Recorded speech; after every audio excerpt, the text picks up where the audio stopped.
Hi guys, and welcome back to the podcast. Today we have a very interesting guest. We have Dr. Erik Korem from Houston, Texas, and he's a high performance director has been a high performance director in many of the top colleges in America. And he's trained athletes from all levels, from collegiate to professional to Olympic athletes. So thanks first, Erik, for coming on. Thanks a million for jumping on the podcast. Thank you for having me on. No problem at all. I'll let you introduce yourself because you'll do it better than anybody. Well, first of all, thank you for having me here. I've spent, prior to what I'm doing now, I spent about 16 years in collegiate and professional sports. I started as a strength and conditioning coach, and then I did a lot of work with Olympic track and field and was very fortunate to train a number of gold medalists. And so I kind of developed a niche for myself in speed development. And so I was doing that at the collegiate level at some major colleges. And then I got into sports science in 2010 and was very fortunate to introduce athlete tracking technology to American football. And really was able to we were able to quantify the game of football for the first time, and it kind of changed things in a significant way. And I went from there to be a high performance director in the SEC at University of Kentucky, and then I was head of sports science at the Houston Texans, and then I got fired from there and ended up at William & Mary as the high performance director. And you laugh, but in sports, there's two certainties: you either have been fired or you're on your way. And, it happens to the best of us. But and then last year I left sports to start a company called AIM7, which we can talk about a little bit later. Excellent. So just to kind of get a better background or idea of how you got to this position, how did you get into it in the first place? How did I get into sports? Yeah. And high performance. So I was I was a walk-on football player at Texas A&M, which is a pretty big school in the United States, big football program. And I was actually biomedical science major. I wanted to go to medical school, and there was a physiology lab attached to our weight room. And I was just enamored with what was going on. Saw these people wearing these masks, and they're, doing all these different things. And a lot of the early Gatorade studies on their ready to drink RTDs were being done there. And I went to our head strength conditioning coach, and he was I would say he took a very precise way about training. His name was Mike Clark. And he was like, Erik, there's a science to this. And I just really went down that path. But honestly, my journey started even earlier than that. I was an overweight kid that wanted to get faster. And so I started reading books when I was in my early teen years about speed development, Dr. Bob Ward's Sports Speed. And then, when I was later in my teen years, I read Husker Power and started using their training. So I wasn't really into the muscle fitness magazine stuff, but I wanted to become a better athlete. And so, I was always kind of on that quest. And then I went into strength conditioning, got a master's in physiology. And later on down the line at Kentucky, I got my doctoral degree in sleep and how it impacts the brain's ability to adapt to stress. But so I started down that pathway, and I got hooked. But I thought that there was a better way. I wasn't bought into the way that we were training athletes. I thought it was archaic, and it was just a lot of copy and paste. So whoever was the hot team, people just wanted to do what they wanted to do. And I didn't think that way. I thought that it didn't make any sense.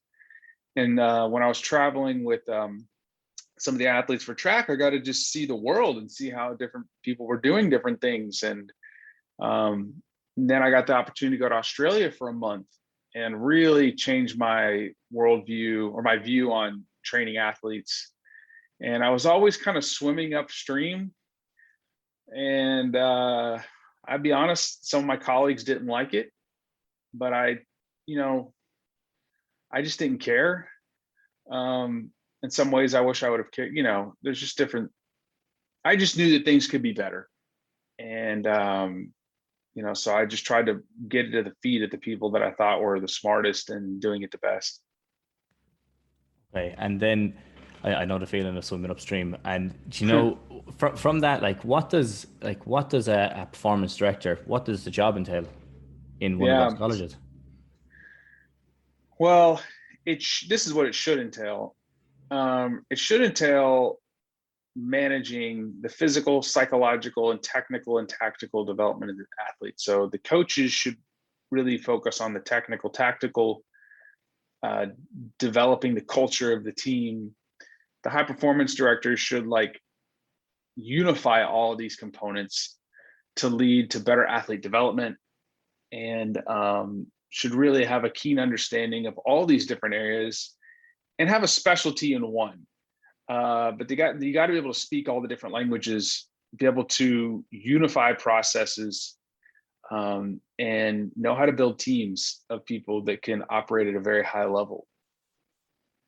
Okay. And like looking on from that, then I'm guessing, as you were saying, your specialty was in like sleep, it was the sleep side of things. What was the doctorate on, or what kind of like what were you focusing on? Yeah, so I guess as the high performance director, my specialty was really athlete management. So like the Okay. sports science part was really what I was kind of known for, was using athlete tracking to manage training loads and get athletes to perform at their best. But I realized when I was at Kentucky, I went there in 2012, I was the first high performance director in American football that I know of. And so overseas, I noticed that most of these people had PhDs. And so I thought, eventually, if you're going to want to have this job, you're going to need a PhD. And so I started doing it in my spare time during lunch, after work. Took 5 years. And I thought, you know what? I want to study something that I think is critical to human survival and probably impacts performance. So what are 3 things you can't live without? Water, food, and sleep. And so I wanted to understand sleep better. And I wanted to understand how sleep impacts our ability to adapt to training. And so I went down that rabbit hole. Yeah, interesting. It is something now that has, I suppose, it's kind of got to the forefront, and a lot of people pushing it as well at the minute, especially when it comes to performance. And obviously, I suppose one of the kind of pivotal books in the last couple of years was Matthew Walker's "Why You Sleep" or "Why We Sleep." And I know there is definitely things that can be disputed in that book, but in a general sense, it did bring a lot of awareness to it. And I think there's so much more to it than people understand. And it's something that I push with all my clients as well, is that you can be doing all the work in the world, but if you're not sleeping, if you're not recovering properly, you're not getting that chance to adapt to the stimulus you're putting the body under. And I think that people do get lost in that sometimes. They get caught up in that training side of things, and they just never give themselves a chance to recover. And then things start to break down. So with you, like, how do you approach that? Let's look at it from like an athlete's population, or like in an athletic population first, and then we'll move kind of back to the general population. But in an athletic population, like, how do you approach that with athletes in discussing recovery and how they have to sleep and what they should be looking at doing? Yeah, so I think we need to start with education. Why it's important to sleep. And so sleep does a couple things. Number one, it helps with tissue restoration. So when you sleep during non-REM, slow wave sleep, growth hormone is released, which helps tissues recover. That big growth hormone pulse happens when you're asleep. So you got to get sleep. The second thing is your brain literally detoxifies itself. So there's a system called the glymphatic system in the brain. It's like the lymphatic system, but for the brain. And when you sleep, there's these perivascular pathways that flush out metabolic waste products, some of which are associated with things like Alzheimer's disease and dementia. So these amyloid beta plaques. So you need sleep. So have you ever like felt like you had a foggy brain after not getting enough sleep? It's because your brain was full of crap. And then the third thing, and that's when learning and memory consolidation occurs, and really the second part of neuroplasticity. So you do all this work during the day, the way that your brain cements that knowledge is during sleep. So without it, like, you're screwed. Like, you want to improve your skill set faster, you want to get better at your sport, you need to get enough sleep so that the brain can wire those things in. Yeah. And when you say non-REM sleep, am I right in saying, is that non-REM, is that deep sleep? Would that be associated with a deep sleep state? Yeah. So there's two parts to sleep. So when you go to bed at night, you have these roughly 90-minute cycles of sleep. Okay. And then the first half and those cycles of sleep are composed of non-REM, non-rapid eye movement sleep, and REM sleep, which is rapid eye movement. There's 4 stages to non-REM sleep, and the stage 3 and 4 are known as deep sleep. Okay. During REM sleep is like when you dream. Okay. And so your eyes, it's called rapid eye movement because your eyes are moving all over the place. But the weird thing is your body is in a state of paralysis, literally, like you can't move. And there's a couple reasons for that. One is when the body's paralyzed, essentially, it allows the tissues to relax completely. So there's recovery also. The other thing too is have you ever had some crazy dreams? Yes. Yeah. If your body wasn't paralyzed, you would probably die. Like you ever thought you could, like, I don't know, be Superman and you jump, like you would climb up somewhere and jump off. And so, there's 2 parts to sleep. And so early in the night, your body prioritizes non-REM sleep because it needs that growth hormone pulse. Later in the night, your body prioritizes REM sleep. And REM sleep, they both have different functions. REM sleep has a lot to do with piecing together the different things that you experience during the day to make sense of them.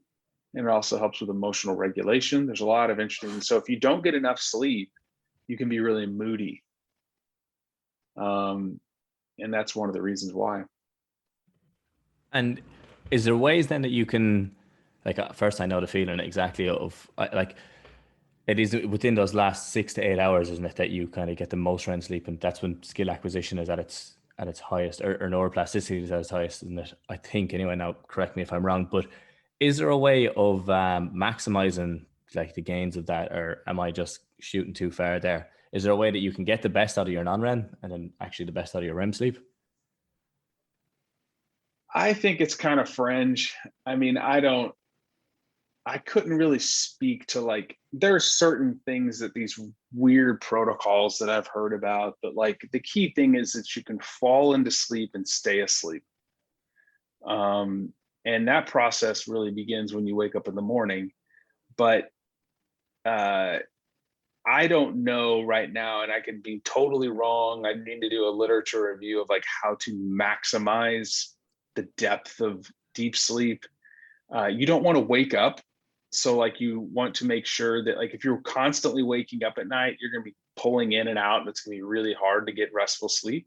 So things like not drinking water several hours before you go to bed, so you're not waking up and peeing, making sure that your room is cold, that that way, because when you go to bed, your body temperature drops, and you really want that. You want it to hit its temperature minimum. And so to usher yourself into sleep, you want to make sure it's in a cool environment. You want to make sure it's dark, because light is what's called the primary Zeitgeber, or time giver. So whenever light is introduced to your eyes, it tells you to be awake. So there's something called sleep hygiene. So make your room like a cave, cold, dark, and quiet, or a consistent level of noise, like using a white noise maker on a very low decibel is a good idea as well. Oh, really? And what's the idea of, I haven't heard that one before, with the white noise. How does that work? Yeah, so like if you're in a busy city and you have these fluctuations in noise, it's going to wake you up. So I have 3 boys, 3 young children, and we use white noise makers with little babies because it helps them stay asleep. And so my wife and I started to put one in our bedroom, and my goodness, it's just, I love it. As soon as that thing goes off, it's like I'm waking up. And where, like, is it something that you buy, or is it an app that you download, or what is it exactly? You can get an app, but you can buy these white noise makers online. They're a little machine, and it just makes this type of noise. Really? And have you any brand or anything that you'd use just for if anyone was interested in getting one? Yeah, it's downstairs. I've actually posted about it before. I could give you the link later on. Yeah, that's perfect. Yeah. That's no problem. Interesting. I haven't heard. I know you can use white noise, and I think it was Dr. Andrew Huberman that I had come across it initially was using white noise to stay in like a focused state when you were studying or when you were in these like 90-minute cycles. Is it a similar thing to that? Yeah, low decibel white noise. Okay. And Yep. is there a difference then when you're sleeping? Is it also low decibel, not white noise when you're sleeping? Yeah, you don't want it very loud. You just want a consistent tone of sound. So people in busy cities struggle with sleep because, honking horns, also trains going, whatever. So white noise makers are really good for them. Yeah. Okay. Yeah. Interesting. That's definitely going to be a takeaway or something that I'll start using a bit more. And did you ever hear of, or did you ever try it out yourself? Is like using a mouth tape when you're going to sleep? No, I've not, but I definitely try to nasal breathe when I'm sleeping. Yeah. Try to keep my mouth shut. Okay. That's one I don't know. I think I'd freak out. I don't know. Have you done it? I did. Yeah, I did. There was a company that sent it out to me. I suppose it was conscious breathing.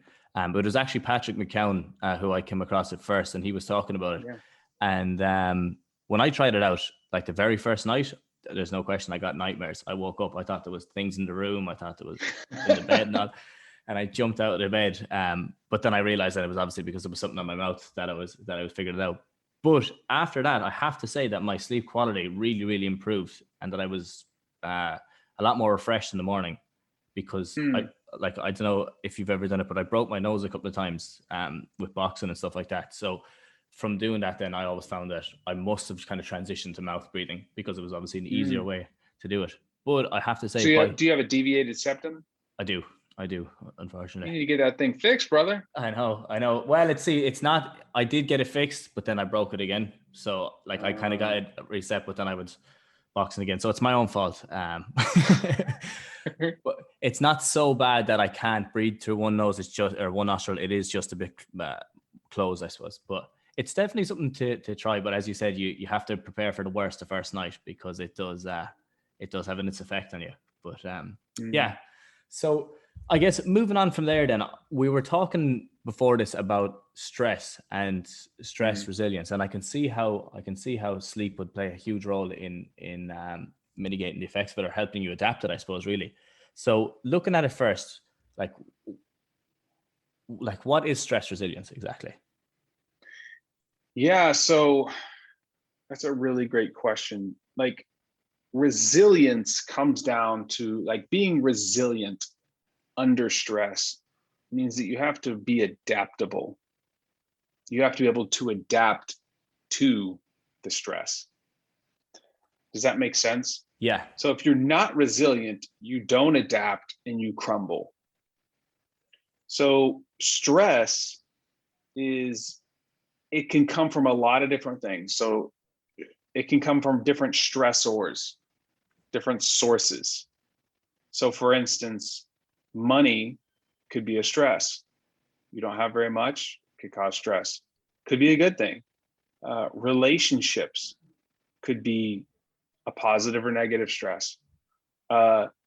Working out is a stress. Isolation is a stress. The brain and the body cannot really differentiate between physical or psychological stress. It's just stress. It's this general thing, okay? And it causes the body to change its internal environment to adapt to it. So there's something called the autonomic nervous system, okay? And so when your body is presented with a stress, you are moved along this continuum towards, it's actually pushing you to be active or to take action. It's because of what's called the sympathetic nervous system. And the sympathetic nervous system, some people call it fight or flight. And what happens is you release these chemicals, catecholamines, et cetera, that increase your blood pressure, your heart rate, your pupils dilate, Blood is moved away from your digestive system into your working muscles it's putting you into action. Okay. It's also mobilizing resources to address a stress, protein to address issues. So like you could have a cut and there's a sympathetic response. If you are, and what you want to do is you want to eventually get back to this thing called a parasympathetic state. That is rest and digest. And there's ways to measure this. And so if you're resilient under stress, you are adapting. You're going to go through this phase where your body's like, oh, shoot, like I got to deal with this thing. And you're going to shift into this parasympathetic or sympathetic state and you can bring it back. That's a resilient human being. When you're not resilient, you get stuck in long-term chronic stress, and then it has a whole host of negative effects. So the goal is to become more adaptable and to adapt quicker under stress. And so the way that we like to put it is like your capacity to handle stress is like a bowl. Okay, so imagine I have a bowl in my hand. And if I were to fill that bowl up to the edge with water, any type of jostle would just make that water tumble out. And you would have an issue adapting. The goal is to create a huge bowl, like a massive bowl that both arms can hold. And then you pour in the same amount of stress, and what happens? Does it cost you much? So when you become more resilient or more adaptable, you can take on more and it costs you less. It costs you less resources, reserves, and you can continue to pursue difficult things. Does that make sense? Yeah, it does exactly. Or it makes a lot of sense. And when I'm talking to, even when I'm on Instagram, if I'm talking to clients, I always discuss that sympathetic, parasympathetic style a system. And I'm always trying to tell them, like, the way I look at it is like it's on a dial. You can't be turned up to 10 and sleeping at the same time. You have to turn back that dial in some way or another and try relax and recover from it. I like that analogy of the bowl though, and I think it's a great. I'm gonna use that one. I think that's a great way to put it. So how do you make it a bigger bowl then? What do you look at when you're looking at that? That's a really good question. So there's a lot of ways to go about this, and it depends on where you want to start. Let's talk about athletes because that's kind of the population you work, or people that are training, right? They want to be able to handle more training load. The first thing is like, you have to have a plan. Like any plan is better than no plan to start. Then that plan has to adapt based off how your body is adapting at the time. So it's called fluid periodization, which means that, like, let's say you want to stress the body, when it's capable of handling high amounts of stress, then it can adapt. When the windows are closing, your heart rate's elevated, you're at a higher sympathetic state, you feel stressed subjectively, you can't handle as much stress. So the stress needs to dial down or change in its nature or volume and intensity. And then when you do that, you allow the body to recover. And then when the window's open, you hit it with the right stimulus and the right amount of load. And when you do this over time, the bowl gets bigger and bigger and bigger and bigger. So Dr. Chris Morris, who was my graduate assistant at University of Kentucky and went on to do some amazing things. He was the first director of sports science at the University of Texas, and now he's a director of applied performance at Kentucky. We did a study while we were there. It was his doctoral dissertation where we used biometric feedback, and we had training programs for our football team based off of their positions and all this different stuff. And then every day we looked at heart rate variability and DC potential. So 50% of the team roughly opted in to do this. And with those guys, we used a fluid model. So we had a plan that, we were going to do for 8 weeks.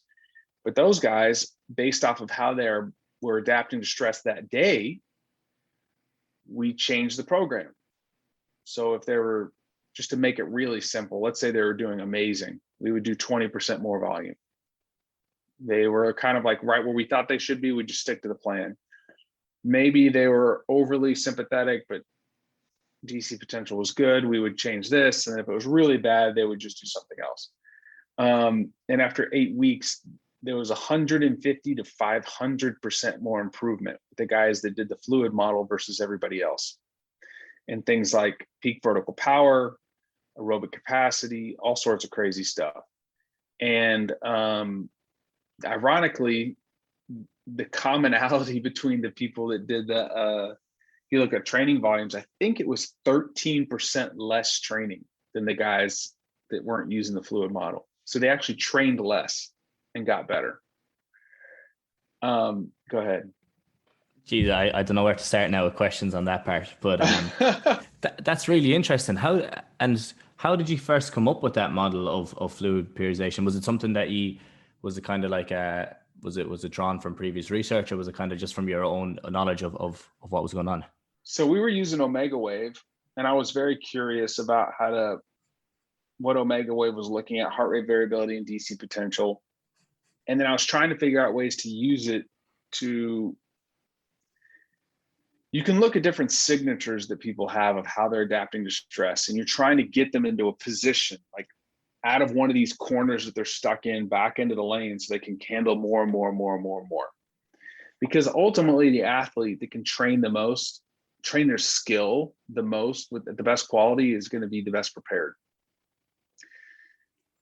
Chris, I have to give Chris credit, because he's the one that was really like came up with like we just had this like red, yellow, green, blue plan, and then we executed on it. So it was kind of funny, Chris, for all of you out there that are maybe early in the field, Chris came to me and was like, hey, I want to intern. And he was a doctoral student. I was like, hey, I got this thing on Megawave I'm working with. Why don't you learn how to use it?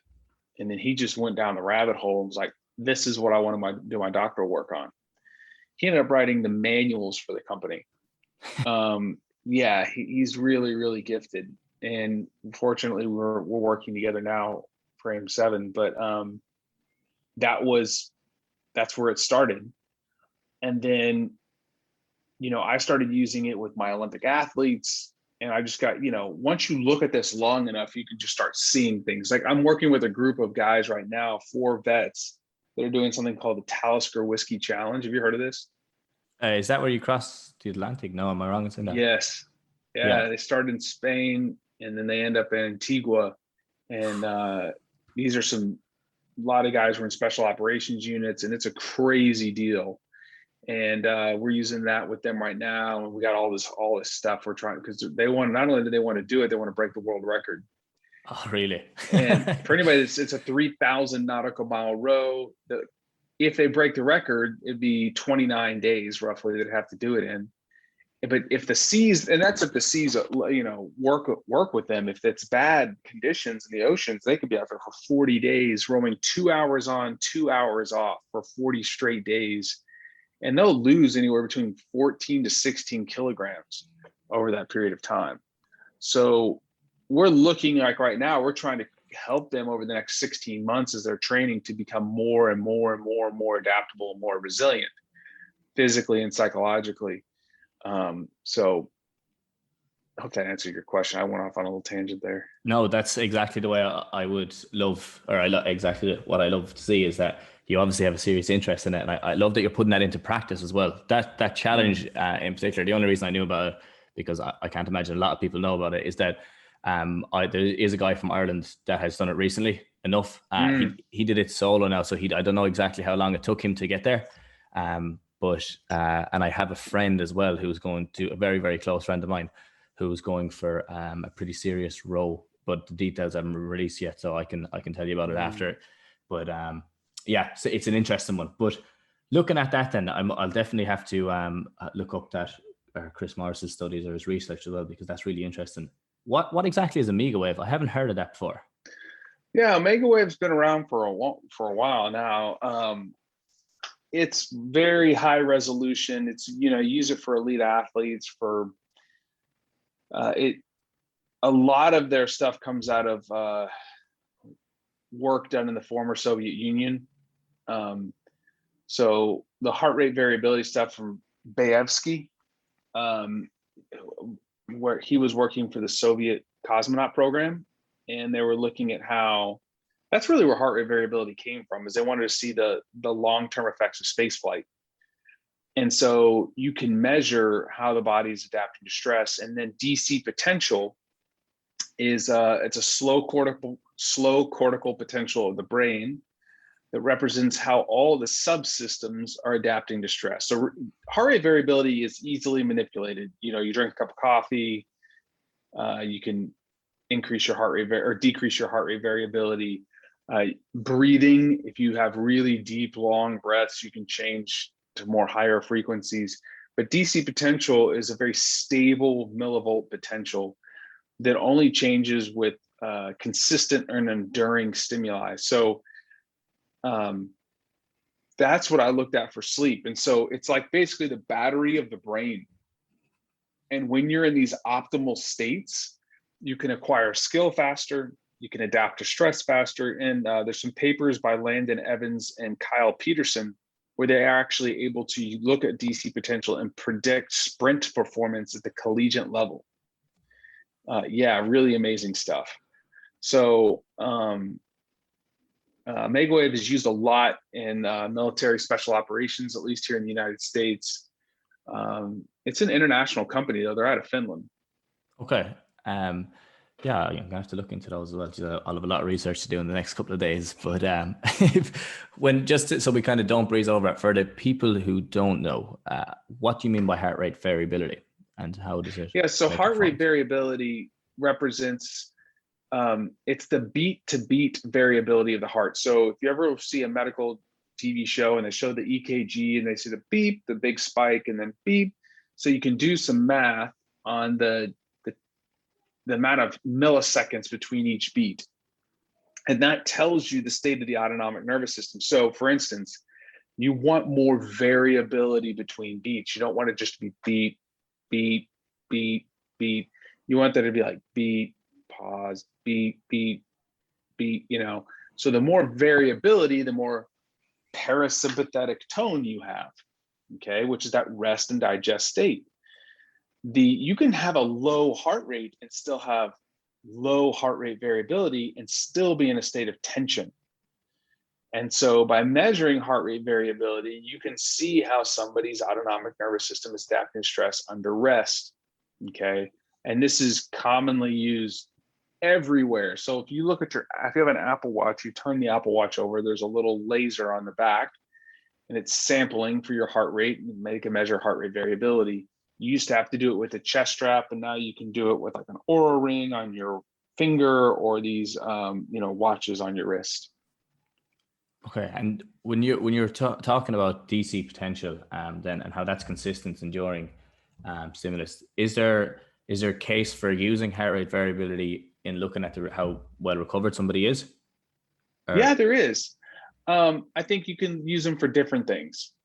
Heart rate I like DC potential a lot because you're getting a global picture, and it's the status of the central nervous system, so I can understand how much power speed activities they can generate.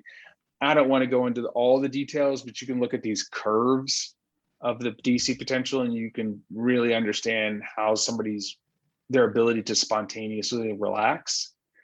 And you can tell if they're anxious. I mean, it's crazy stuff. I mean, they used it in psychiatry overseas. I mean, it's a pretty amazing thing.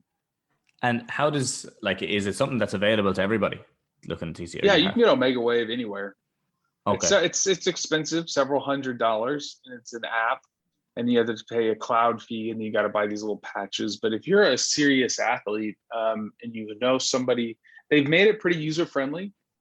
But like I have a coach system for these guys, and I get like high resolution, like medical diagnostic EKG basically coming through.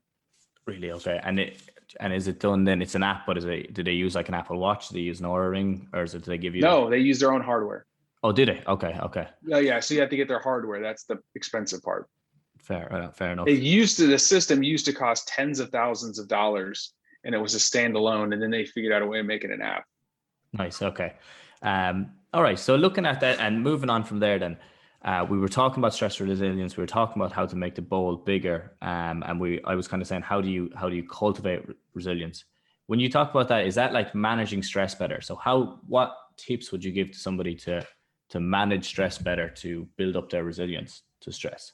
Now, Well, we talked about the physical piece, right? So that's one thing. So you're talking about psychological stress? Yeah, psychological stress is what I'm thinking about. Well, there's a couple things. One of the things you want to be able to do, so my sleep research, I learned a lot about circadian rhythm, okay? Because there's circadian is a 24-hour rhythm that your body is entrained to.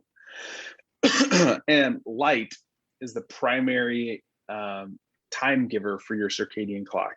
And so one of the things you want to do is you want to set yourself up hormonally to be able to be alert during the day and get restful sleep at night. Because at night when you sleep is one of the primary ways that your body recovers and can allow you to adapt to stress.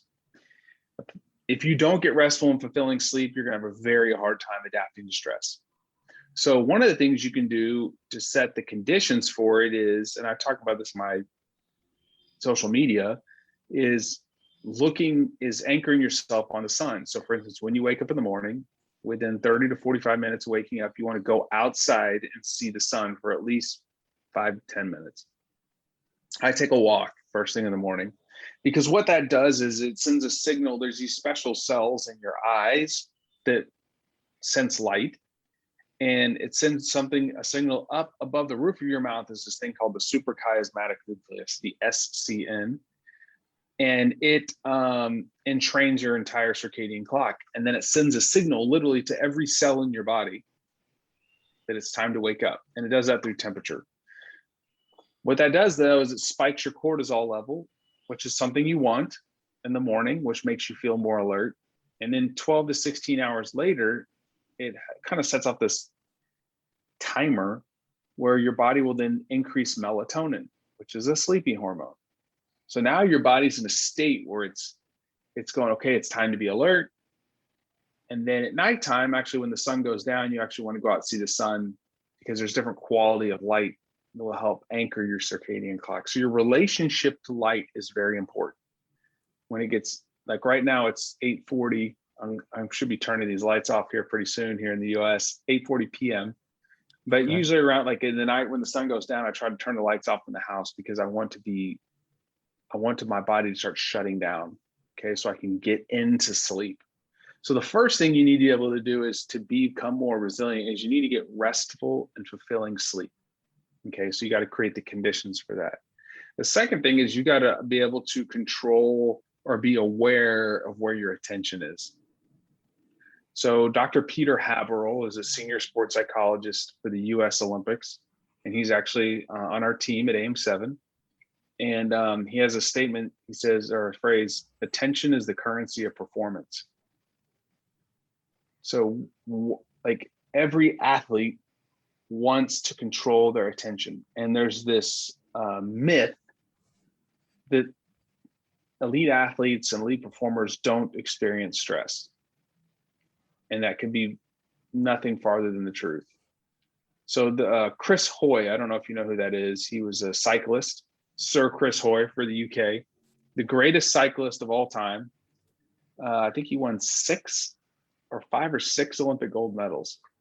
Yeah. And when somebody asked him what it felt like to race in Olympic finals, he said it felt like he was going to the gallows.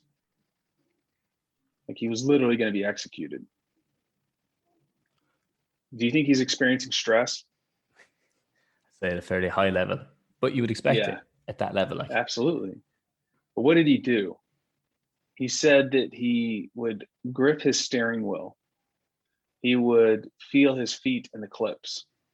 He would shift his attention to what he wanted his attention to be on. He wouldn't let his mind wander. He allowed himself to experience and understand, I'm going to feel uncomfortable, but now I'm going to place my attention on this so that I can do what I need to do. A lot of times when you're under high levels of stress, your brain is running rampant and you are not controlling it. So mindfulness is an excellent tool. It's not the purpose of mindfulness is attentional control. The byproduct is stress reduction. Does that make sense? Yeah. Because you're training your mind to be attentive and go, you know what? I just spent 10 minutes just chewing over some crazy thing in my head, and I was ramping up my my autonomic nervous system. I'm in that sympathetic. Whoa. I'm going to take control of my attention now, and I'm going to divert it and place it where I want it and regain control. Have you ever had times where you just like had this inner monologue going on, and you were like, why was I just thinking about that for 20 minutes? Oh, often. Definitely. So that is one of the things that you can do to become more resilient, is to take back control of your attention. So sleep, attentional control, getting a hold of what's going on in your head. Another really important thing is social connectivity. There was just a paper I just read, I think it was the British Psychological Society that just came out, that showed that during the COVID-19 lockdown, people that had strong social connections experienced less stress, worry, and even less stress specifically about COVID-19. It is very critical that you maintain healthy relationships and that you are connected to people. Biologically, we are wired to live in community. Yeah. That comes back to a sense of security, is it? Am I right in saying that? Yeah, and also just feeling like you're supported, right? Yeah. Security, support. There's a lot of, like when you're in close connection with somebody, there's neurochemicals that are released like oxytocin, but maybe you're in a country that's locking down right now. Making sure that you're connected through a Zoom or phone calls or something. So sleep, exercise, also the appropriate dose of exercise improves resilience as long as it's the right dose. Now you're making the bowl bigger. So you got to sleep, you got to exercise. These are all fundamental things. Social connectivity, nutrition, making sure that you're not putting your body in a state of constant inflammation. So eating a diet that's anti-inflammatory is going to allow you to adapt to stress. So all these things add up. It's not just like one thing that you can do. It's slowly knocking these things over. And if you can apply because look, when life gets crazy and it gets messy and all of a sudden you can't control things, if you've built yourself to be where you can handle more stress, you're going to be able to thrive in uncertainty. Yeah. Because it's not going to last forever. And then I think that's I think there's some great points there and massive takeaways for people as well. Especially with that attentional control. I always pushed mindfulness, and I had an understanding that it was attentional control that you were coming back to. But when you put it into that context of that, you're actually just getting rid of everything else and you're able to focus your mind. You're not jumping from one topic to the next and ramping up that system. Makes a lot more sense. And it's something I do practice myself a good bit. And then just really quickly, and in terms of like the mindfulness side of things, is there any particular type of meditation that you do or mindfulness that you practice yourself? Man, you could use the Breathe app on the Apple Watch. Yeah. I mean, you could just start with the breath. I use Calm. There's, Dr. Huberman, I really like he's coined this term non-sleep deep rest, NSDR is what he calls these things. Meditation. There's body scans. We've actually got a couple of those in our product. He recommends hypnosis. There's an app called Reverie.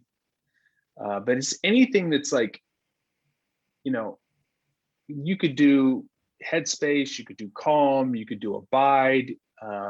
There's free stuff that you can do. There's scripts on YouTube. Yeah.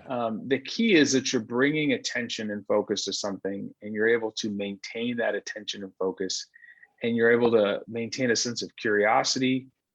And it's almost like detachment in a sense, where like, I remember I did Headspace for a while there, and they had this cartoon at the very beginning, and it was like, imagine you're on this building, you're watching these cars go by. These are just thoughts, you know. It's like you can step back and go, okay, I'm feeling this thing, but I have a choice of how I respond to it. Yeah. And that non-sleep deep rest, I think, is a really interesting one as well. And I suppose, yeah, that is mindfulness in a way. And now, like, I want to go in and talk about AIM 7 and what you're doing there. So what type of stuff are you doing at the moment? What are you looking at? Yeah, so AIM 7 sets busy people free by building lifelong healthy habits. And so this is, you know, in sports, we had all this data in the early days of wearable and of athlete tracking, but we had no idea to use it. You know, you look at these wearable devices and it's like walk 10,000 steps. First of all, there's no scientific research to back that up. It's actually completely false. Or you need to sleep 7 hours. Like, how, like, what does that mean for me? So how do I use these devices so that it can improve my health and well-being? So what we've done is we've learned how to take these wearable tech devices and any apps that you use, Headspace, Calm, MyFitnessPal, whatever, we bring all that data in, and then we use it to create custom wellness programs and custom recommendations for sleep, energy, stress, and weight loss. So we can literally, we start with a 16-week program, and you get custom recommendations. Like, one of the things we built in there is a custom exercise recommendation engine. So, you know, earlier we were talking about like, you know, these like giving the body the right amount of stimulus at the right time. So if you're really stressed out, the window needs to close, you can do a little bit less or change the nature of the exercise. If it's open, do more. So we don't tell you do this many push-ups or squats or power cleans or anything. If you do weightlifting, great. You do you do like Barry's boot camp or Peloton, it doesn't matter. We will give you a recommendation based off of your training history, your biological data, and give you a custom recommendation every single day. That's just one of the little things. And then we teach you how to wire in habits really fast. We teach you what's called behavior design. So how to take a behavior and turn it into a habit rapidly. And so Dr. Peter Haberl helped us put that together. So everything is baked on top of that. We've helped people start sleeping through the night within like 10 days. We've helped folks like lose over 30 pounds. I mean, just some amazing, amazing things. But this is for folks that want to improve, that want to build healthy habits, that maybe just don't have a ton of time. The app is free right now. So if you go to aim7.com and you sign up, I'll tell you what I'll do. It's free. You go sign up and you just tell us, hey, I want to do this program. And then we'll be launching what's called a private beta here in the next several weeks, which means you can't get this on the App Store yet. You have to go through us. And if you put, you'll get an email back, and there's going to be a form you fill out. And if you put in there that you came through the mobility tutor, we'll bump you right up to the top of the list. Perfect. Because we're only going to let about the first 1,000 people in for free. Excellent. Yeah. And I'll send it out as well. Make sure to put it up on Instagram and send it out in the newsletter, because I think there's huge value to be gained from that. And thank you. Custom, I think that's a great idea. So custom programs, like how you're looking at, first I should say, you're looking at like the stats that are taken from an Apple Watch. Am I right in saying that, or from a wearable that they're using? Yeah. So we're starting with the Apple Watch. So eventually we'll be able to bring in things like Oura rings and all that other kind of stuff. So if you have a different wearable, go ahead and sign up. And when those devices are available, we'll let you in. But yeah, we'll start with the Apple Watch. We're pulling all the data from that. And then we have our own data sources that we pull in and custom stuff. And then like you say, hey, look, I want to improve my energy. I just want to feel better. And then we take you through a process. We give you world-class education, literally videos from me, Dr. Haberl, our amazing team, audio messages, blogs, it's all within the app. And then we will give you a tiny little behavior and be like, hey, start with this, okay? And then when your ability expands, then we'll add the next little thing, because we want this to be something that anybody can do. You've only got a few minutes a day. This is something that you can easily fit into your life. And if you're a coach or somebody out there, or you're an athlete yourself, this could be a great product for you, because it's going to make you more. The whole point of the entire app is making you more adaptable. Excellent. And then obviously, because I'm just thinking about it myself, I'm going to download it straight away. But with that, you can obviously take that information that you're given it. And then if you are a coach, because a lot of people that listen to this podcast will be coaches, it's definitely applicable. Then you could use it with your own clients, and you could push your own clients onto it. So I was going to say, could you use that information then to kind of get a better understanding of how your clients are adapting stuff? Yeah. I mean, we don't have a back-end platform for people. Oh yeah. Yeah. No, in general, like, you could layer this within your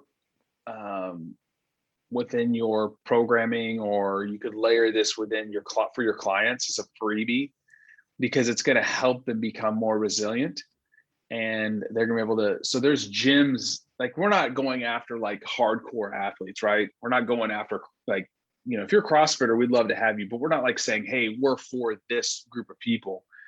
But we've had big chain gyms come to us and be like, hey, this could help our clients from burning out, which means they would stay longer.